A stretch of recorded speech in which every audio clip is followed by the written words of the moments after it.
Le BinWhip est un outil flexible capable de relever tous les défis de flux en vrac. Mais avant de commencer toute tâche, il y a quelques facteurs que vous voudrez considérer pour assurer votre succès. Le BinWhip est conçu pour être utilisé à partir d'un pont de courbure structurellement sain et relativement plat. Cela exige une ouverture d'accès d'au moins 14 pouces sur 14 pouces et sa forme peut être ronde, carrée ou rectangulaire. Si l'ouverture d'accès est trop grande, commandez simplement des pieds d'extension pour montage sur trémie auprès du service client. La force de frappe du BinWhip vient de son unité de puissance hydraulique électrique. Cette unité nécessite une connexion électrique triphasée et la meilleure façon d'assurer un branchement correct est avec l'aide d'un électricien agréé. À l'intérieur du couvercle de la boîte électrique du moteur hydraulique, vous trouverez des schémas de câblage pour diverses configurations de tension.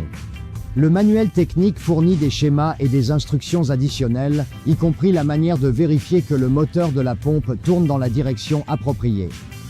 Étant donné les niveaux de haute tension impliqués et le risque de blessure ou de dommages matériels, il est extrêmement important que cette procédure soit effectuée par un professionnel compétent et que les normes de mise à la terre et de protection contre les surintensités soient respectées. Contactez Numat si vous avez des questions sur l'alimentation de votre système. Avant d'effectuer tout travail, assurez-vous de comprendre les préoccupations de sécurité uniques et les procédures pour l'installation dans laquelle vous travaillerez. Inspectez soigneusement le pont de la trémie à la recherche de signes de dommages ou de faiblesse avant de le charger de personnes et d'équipements.